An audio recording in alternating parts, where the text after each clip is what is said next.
Hey there, and welcome to the Magic Snail channel.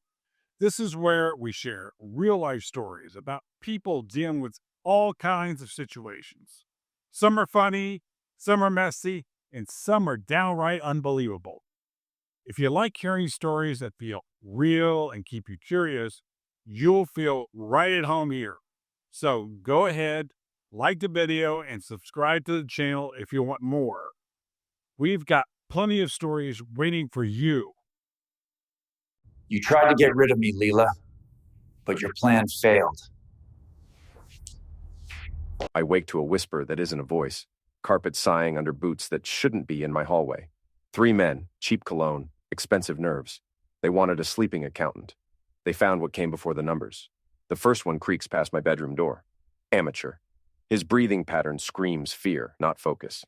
The second follows too close. Tactical error. The third waits by the stairs, probably watching the street. I roll silent from bed, bare feet finding the cold hardwood. 15 years since Helmand, but muscle memory doesn't rust. The cricket bat leans against my nightstand. Ash wood, sweet spot worn smooth. First contact, hallway intersection.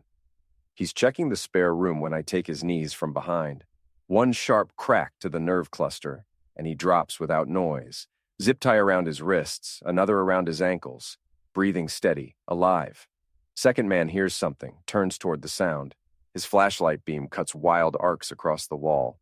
I wait until he steps into the bathroom doorway, then lock his throat in my forearm. 10 seconds of pressure and he's down. Same treatment, zip ties, breathing alive. Third man gets nervous downstairs. I hear him calling out, "Tommy? Reg?" No answer comes. I slip down the staircase, keeping to the edges where the boards don't creak. He's standing in my living room, panic setting in. When he spins toward me, I already have the kitchen chair in both hands. The chair legs catch him center mass. He goes backward over my coffee table, and I'm on him before he can process the pain. Forearm across his windpipe, just enough pressure. "Easy," I whisper. "Easy does it." His eyes roll back. Zip ties complete the set. Now the interesting part begins. I search them methodically. Cash, cigarettes, cheap phones. But the third man, the leader, carries something else. A burner phone with a cracked screen, buzzing with an incoming text. From Lila. "My wife of 12 years. Make it look like a robbery. Make sure he suffers and begs for mercy." I stare at the words until they blur. Then I thumb a reply. "Job done. Bring the rest of the cash." The front door creaks open 20 minutes later. Lila steps inside, counting bills from a manila envelope.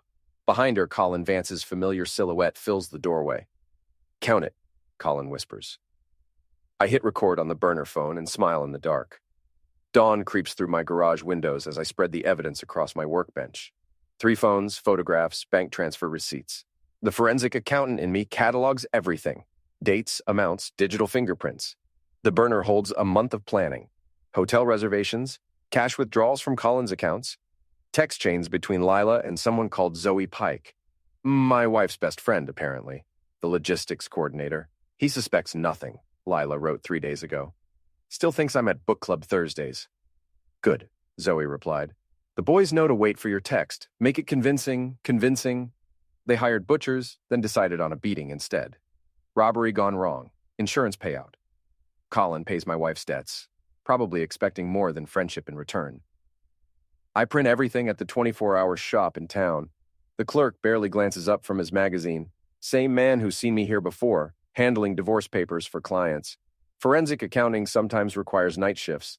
The safe deposit box opens at 8 sharp. Bank manager nods politely. I've been coming here since the house purchase. Everything slides into the metal drawer. Evidence secured, copies made, chain of custody preserved. But when I check Lila's calendar on my phone, we share accounts, trusting couple that we are, I find something new. Appointment today at 10. Consultation, Hartwell and Associates. Hartwell, the divorce attorney who specializes in high asset splits. The one they call the Widowmaker. I check the appointment notes. Preliminary discussion, read documentation of spousal mistreatment. They plan to frame me first. Beat me senseless, then claim self-defense. Grieving widow seeks justice with witness testimony from dear friend Colin. I lean against my car in the empty parking lot and laugh. Actually laugh. Let's bring forward the funeral, I say to no one. Nobody dies. The Glass House Cafe sits across from Lila's office building, all exposed brick and organic coffee. She arrives 10 minutes late, hair perfect, carrying the Louis Vuitton bag I bought for our anniversary.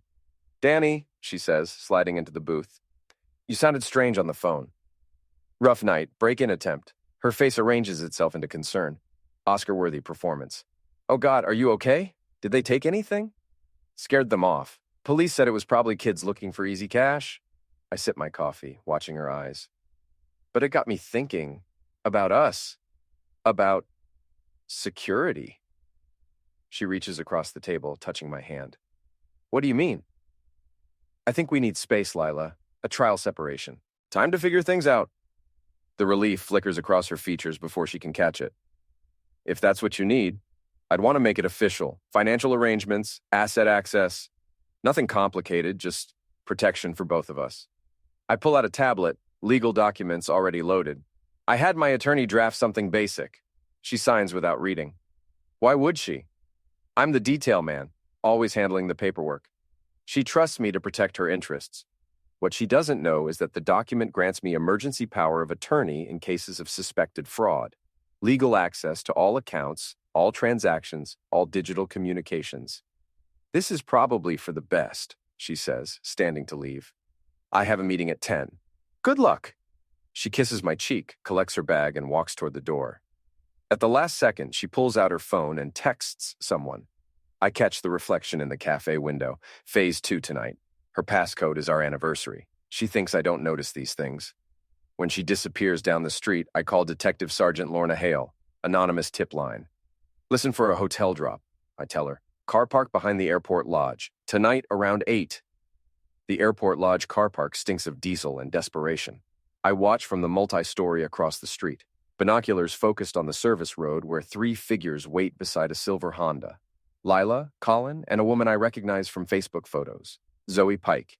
Blonde hair, sharp suit, the kind of smile that cuts glass. Colin hands over an envelope.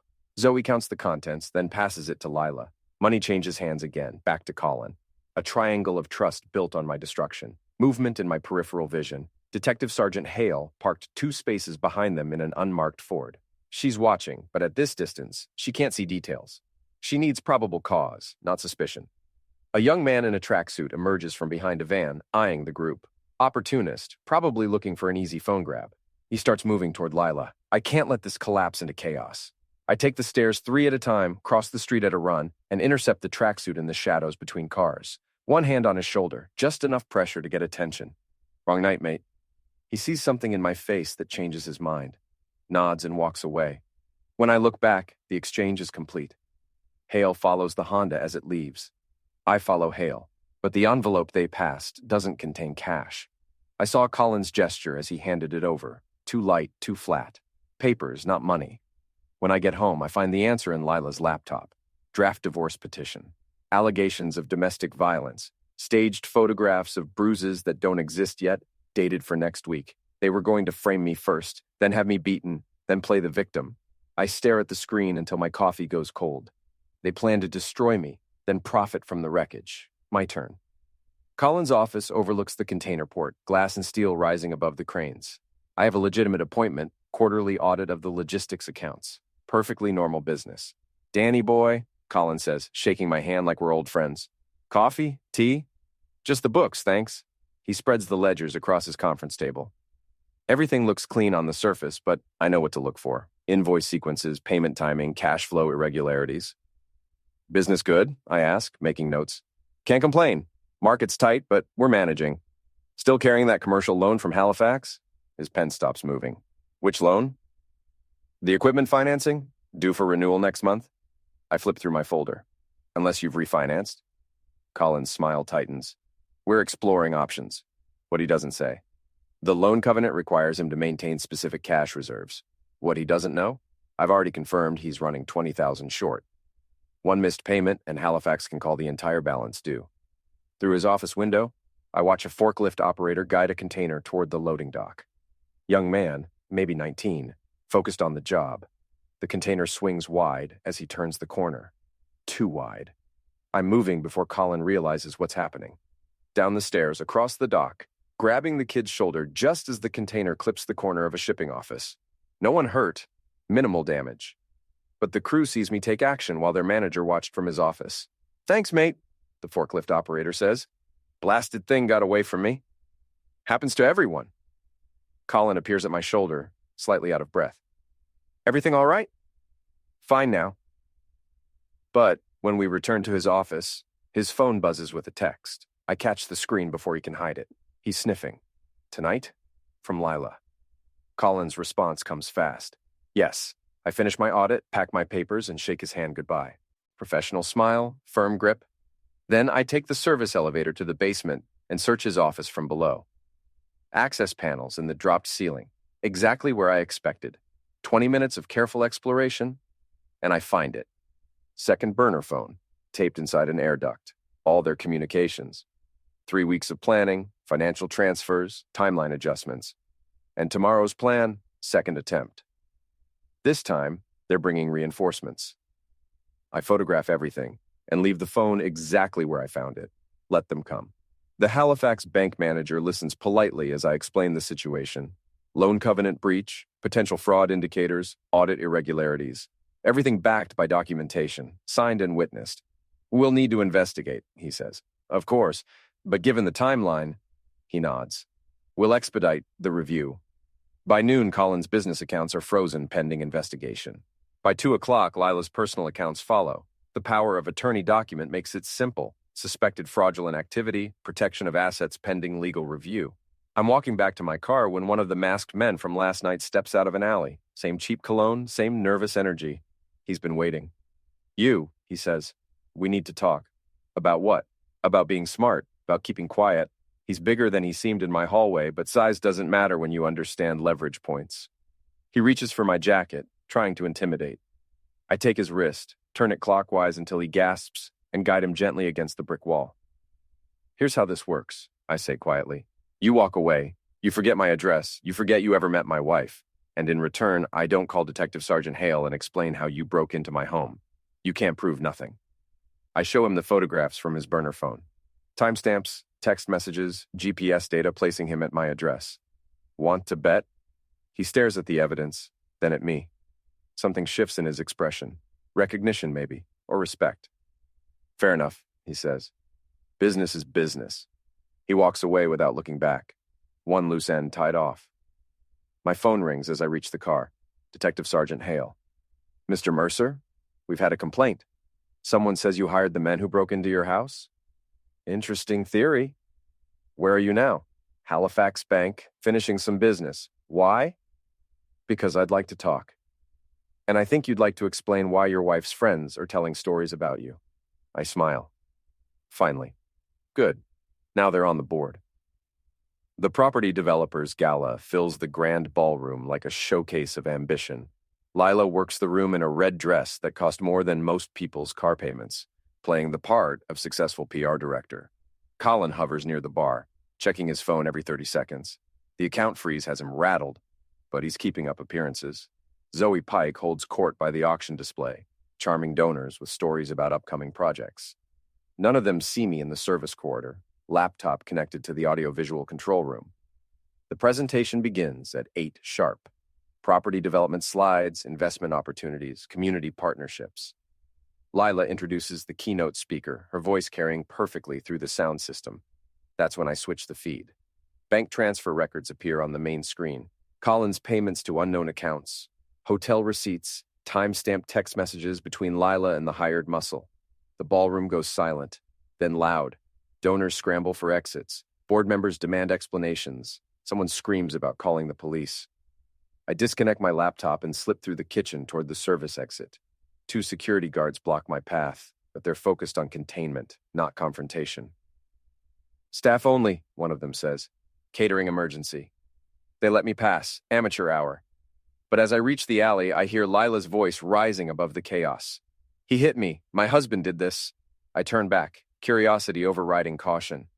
Through the service door window, I can see her pointing at a bruise on her arm. Fresh makeup, perfect placement. The crowd parts as Detective Sergeant Hale walks into the ballroom, badge visible on her belt. Ma'am, Hale says, examining the bruise. When did this happen? Tonight. He attacked me when I tried to leave him. Hale pulls out her phone, checks something on the screen, then looks back at Lila. This photograph was taken yesterday, ma'am. Note the timestamp. The ballroom goes quiet again. Different kind of quiet this time. I slip into the night, leaving them to explain yesterday's bruises and tonight's projector show. Omar's scrapyard sprawls across 10 acres of corrugated metal and automotive bones. I find him in his office trailer, sharing tea with his nephew while rain hammers the roof. "Danny," he says, standing to embrace me. "Been too long. Need to borrow your maze." He nods toward the window. Outside, the yard stretches in all directions. Stacked cars forming corridors, dead ends, hidden passages. Perfect place to lose pursuit. Someone giving you trouble? Someone who thinks they understand leverage. Omar's nephew excuses himself. Smart kid reading the room. Omar pours fresh tea and settles back in his chair. "What kind of trouble?" I tell him. "Not everything, but enough. Wife, lover, hired muscle, frame-up attempt. The kind of story that makes good men choose sides." "Walk away," Omar says after I finish. "Take what you can carry. Start fresh somewhere else." "Can't do that." "Why not?" "Because they plan to destroy me. Not just hurt me, Omar, destroy everything I've built, everything I am, then profit from the wreckage." "So you destroy them instead?" "I make them pay. There's a difference." He sips his tea, studying my face. We served together in Helmand, watched each other make impossible choices. He knows what I'm capable of, what I used to be. "No graves," he says finally. "No graves, no mercy." Car headlights sweep across the trailer windows. SUV moving fast between the stacked vehicles. Colin's Mercedes, probably, with backup in case I decide to run. "Let them come," Omar says. But I'm already moving, slipping out the back door into the rain. The maze of dead cars offers perfect concealment and multiple escape routes. I know every path from childhood visits with Omar's father. The SUV prowls the main corridor, engine idling, headlights cutting through the darkness. 2 men inside, maybe 3. They're hunting, but they don't understand the terrain. I guide them deeper into the maze, using noise to draw them toward the center, where the crusher sits waiting. Not to trap them, just to make a point about predator and prey. When they finally abandon the vehicle and come looking on foot, I'm already gone. Back to the main road, leaving them to find their own way out. My phone buzzes with a message from Zoe Pike. "We need to meet. Time to cut the head, not the mirror." The Merchant Club occupies 3 floors of Victorian grandeur, all leather chairs and crystal decanters. Zoe Pike waits in the oak-paneled bar, champagne flute untouched, watching rain streak the windows. "You're resourceful," she says as I join her. "I'll give you that. You're direct. I respect that." "Good, because I have a proposition." She slides an envelope across the table. Inside, airline tickets, hotel reservations, 50,000 in bearer bonds. "Walk away. Tonight. Clean break, no questions asked." Generous. I can be generous when the alternative is expensive. I order whiskey, neat. Single malt, 12 years old, the kind of drink that demands honesty. "Or we could try another approach," Zoe says. "Something mutually beneficial. Such as insurance fraud. Your house, your car, your business. We stage a proper burglary this time, split the payout 3 ways. Everyone wins." I lean forward, interested. "Keep talking. You report the crime. We provide witnesses. Clean paperwork, professional execution. $250,000 minimum, possibly more." My phone sits on the table between us, voice recording app open and running. Not that she can see the screen from her angle. "You'd want me to help stage my own burglary?" "Exactly. Who better to make it look convincing? And my wife? Lila gets her divorce, you get your money. Ancient history." I finish my whiskey, considering her offer. Let the silence stretch until she starts to fidget. "Interesting proposal," I say finally. "But there's a problem." "Which is?" I show her my phone screen. Recording duration, 14 minutes, 37 seconds. "That's illegal," she says. "Single-party consent state, perfectly legal." Her face changes. The charming smile disappears, replaced by something harder and more desperate. "You bastard. Detective Sergeant Hale received your audio file approximately..." I check my watch. 3 minutes ago. Zoe stands abruptly, champagne glass tumbling to the floor. This isn't over. Actually, it is. She walks toward the exit, heels clicking against marble. At the doorway, she turns back. "Your nephew Drew delivered your safe to us an hour ago. Everything inside, documents, cash, jewelry, all of it." A chill runs through me. Drew is 16, my sister's boy. Smart kid, but naive about adult games. I call his phone. Voicemail. The choice hardens in my chest like setting concrete. No mercy. Morning breaks across the city like a declaration of war. I've spent the night in motion, Banks, courts, police stations, legal offices. Paperwork filed, warrants sworn, injunctions served. By 8 o'clock, Detective Sergeant Hale is knocking on Lila's hotel room door with an arrest warrant. Conspiracy to commit aggravated attack, insurance fraud solicitation, perjury. By 9, the Property Developers Board votes to terminate Lila's employment, citing conduct incompatible with professional standards. By 10, Colin's business accounts are seized under court order. The Halifax loan gets called in full, payable immediately. By 11, Zoe Pike discovers her personal accounts frozen, credit cards canceled, mortgage payments in default. I drive Drew to the police station myself. He sits in the passenger seat, scared and confused. "I thought I was helping," he says. "She said you asked me to move your safe." "Who said that?" "The woman, blonde lady, said you were renovating. Needed the safe stored somewhere secure." "Did she pay you?" "100 quid. Said it was from you." I park outside the station and turn to face him. "Drew, listen carefully. Some people tried to hurt me. They used you to do it. That's not your fault, but we need to tell the police everything." "Am I in trouble?" "No, you're a witness. There's a difference." Detective Sergeant Hale meets us in the lobby. Professional demeanor, careful notes, treating Drew like the victim he is. Smart woman. She understands the difference between predator and prey. While Drew gives his statement, my phone buzzes. Text from Lila. "I have insurance. Video of you attacking those men. Try me." I type back, "Play it. You're calling my bluff? I'm calling your stupidity. Check what's not on that video." Silence for several minutes. Then, "What do you mean? Your text message. Make it look like a robbery. The one you sent to your hired muscle. Frame me first, remember? Good luck explaining that to a jury." No response this time. At noon, I file civil suits against all 3 of them. Fraud, conspiracy, emotional distress, theft of property. Each suit demanding damages plus punitive awards. My solicitor looks over the paperwork one final time. "This will bankrupt them," he says. "Good. Are you sure you want to take it this far? There might be room for negotiation." "No negotiation, no mercy." He signs as witness. I sign as plaintiff. Documents filed with the court registry immediately.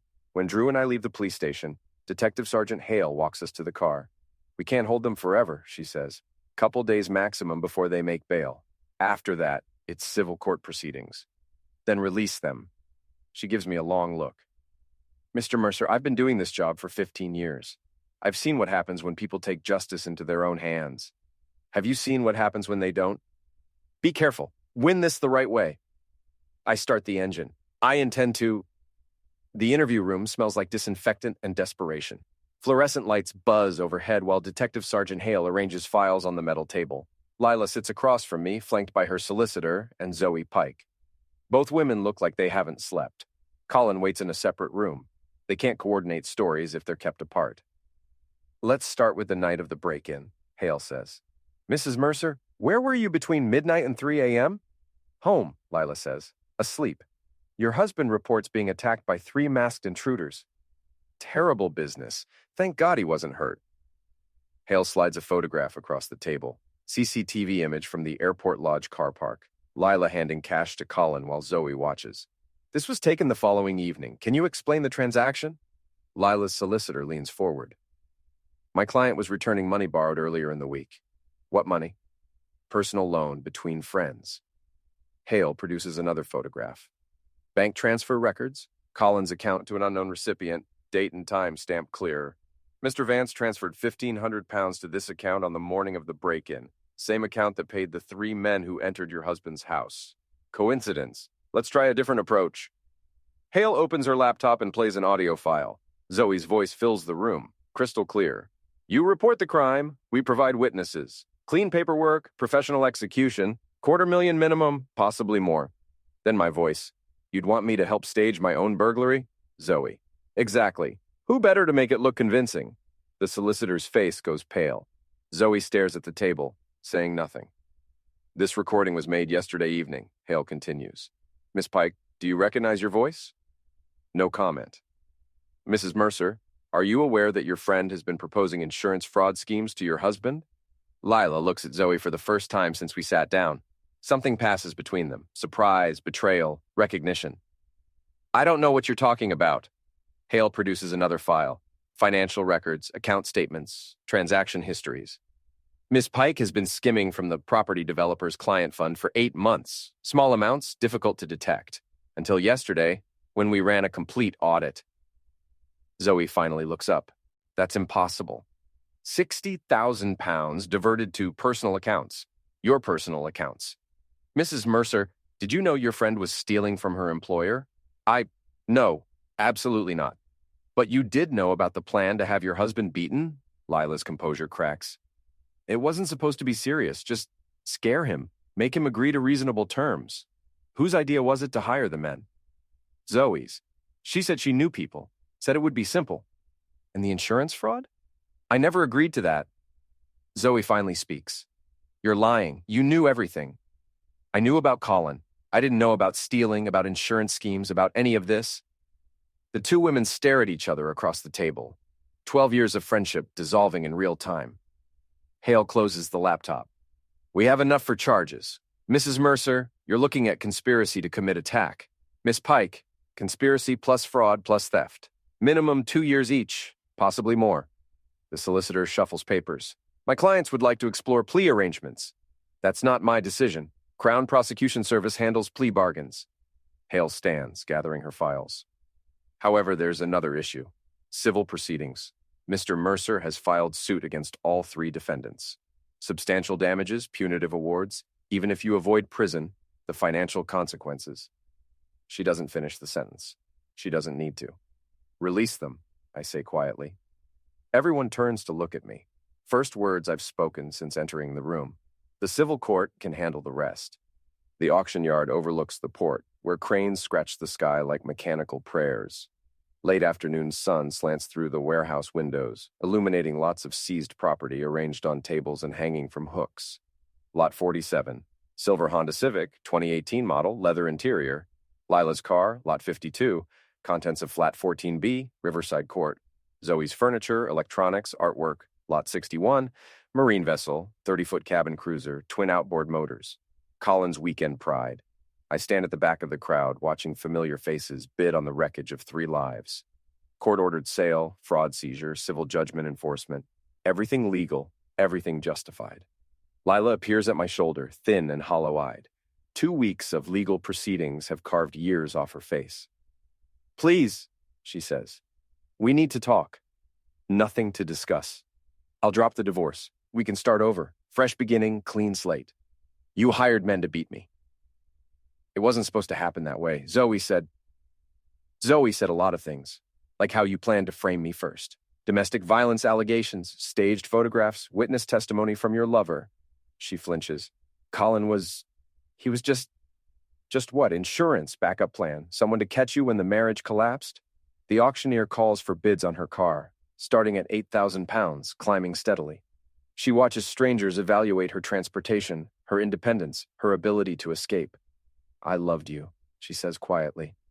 You loved the idea of me. Stable income, nice house, respectable husband, but when the bills got too high and Colin offered more excitement, it wasn't like that. Then how was it? She starts to answer, then stops. Looks around the auction yard, at her possessions being sold to the highest bidder, at the legal observers taking notes for the court record. I made mistakes. You made choices. Lot 47 sells for £11,000 to a young couple who look thrilled with their purchase. They'll never know their new car belonged to someone who tried to destroy an innocent man. Colin's boat goes for $28,000. He's not here to watch, currently residing in Pentonville, pending his fraud trial. But his assets are present, transformed into cash that will pay his legal debts and compensation awards. Zoe Pike arrives as they auction her flat contents. Designer furniture, expensive electronics, a wine collection worth more than most people's annual salary. All of it purchased with stolen money, all of it forfeit. She approaches cautiously, like someone walking through a minefield. You won, she says. Congratulations. I survived. There's a difference? Is there? Look around. We've lost everything. Careers, homes, relationships, money. You've destroyed 3 lives. 3 people destroyed their own lives. I just made sure they paid the bill. The auctioneer holds up a jewelry box from Zoe's collection. Antique silver, probably inherited. She watches it sell for £200 to a dealer who'll triple his money within a week. That belonged to my grandmother, Zoe says, past tense. Now it belongs to someone else. Lila tries one final appeal. Danny, please. We were married for 12 years. Doesn't that count for something? I turned to face her fully. You texted hired butchers to make sure I suffered and begged for mercy. Does that count for something? Her eyes fill with tears she doesn't deserve to shed. I'm sorry. Sorry doesn't restore trust. Sorry doesn't undo betrayal. Sorry doesn't change the fact that you tried to destroy me for insurance money and a fresh start with your lover. The auctioneer's hammer falls on the final lot. 3 lives reduced to auction numbers and legal fees. Lila's car drives away with its new owners. Zoe's furniture gets loaded onto delivery trucks. Colin's boat trailer disappears around the corner, heading toward someone else's marina slip. Sirens approach from the distance. Police cars, probably. Zoe checks her phone and goes pale.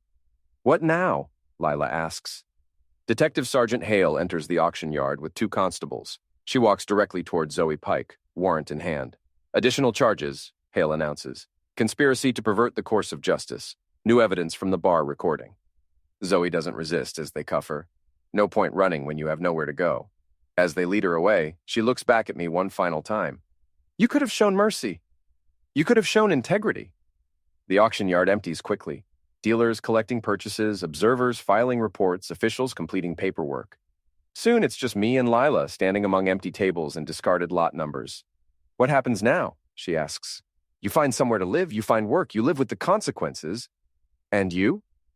I turn toward the exit, leaving her standing alone among the debris of her choices. I go home. But as I reach the doorway, she calls out one last time. Danny, please, I'm begging you. I stop, turn back. She's on her knees now, hands clasped, tears streaming down her face. The woman who planned my destruction, reduced to begging in an empty warehouse. I watch her for a long moment. Remember the woman I married? The life we built? The trust she shattered for money and excitement? Then I turn away and keep walking. Behind me, Lila's sobs echo off the warehouse walls as the sun sets over the port. Her car is gone. Her lover is gone. Her best friend is gone. Her husband is gone. She kneels alone on the concrete floor, surrounded by the ghost of everything she destroyed. I don't look back.